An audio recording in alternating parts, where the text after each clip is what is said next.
Yep.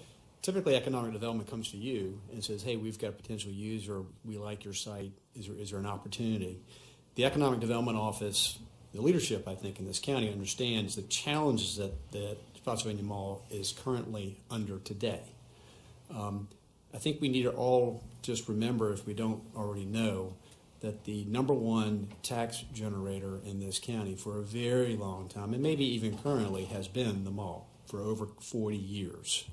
Think about all the commercial tax revenue that was generated to build schools and fire stations and roads.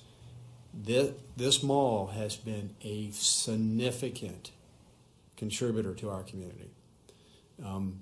So in order to sustain that core concept, we have to find a way to be creatively redeveloped. My only concern, and it doesn't mean, that this is a slippery slope. There's additional acreage that's undeveloped on the site and potentially new redevelopment opportunities.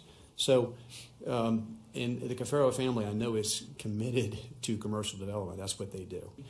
But the reality is that this is a legacy commercial development that needs a creative redevelopment component in order to sustain the tax base and the commercial generation of revenue from the site. That's the reality.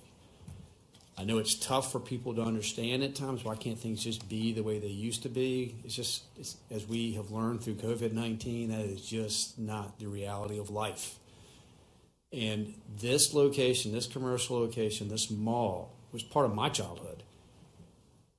We didn't have a shopping center, a big shopping center when I was a kid, except for the mall. It has touched and benefited and improved people who grew up here's lives. It made a difference. And they're not trying to sell it. They're not trying to get rid of it. They want to keep it. They want to sustain it into the future. They want you to shop there and your kids to shop there and your grandkids to shop there. But the model's got to change.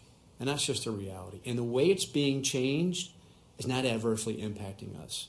As you heard from the county staff, traffic is actually being reduced.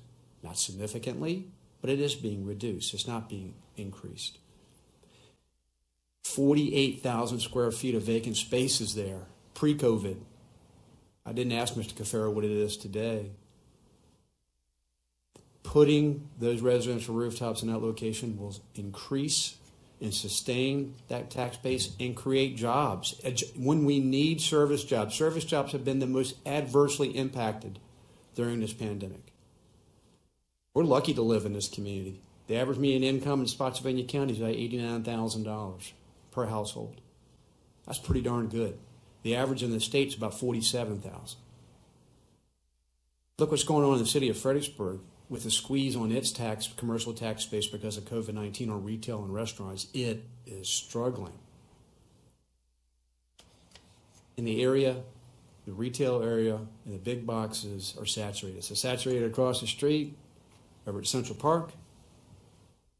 And the only way to sustain that revenue generation is to be creative, and this is a creative solution, which will be owned and continue to be maintained by the property owner and their partner. The rent rates will ensure that you're going to have folks with disposable incomes. And I disagree with people to think the folks aren't going to go shopping over there. They're not going to eat at the town center. I disagree. So, respectfully,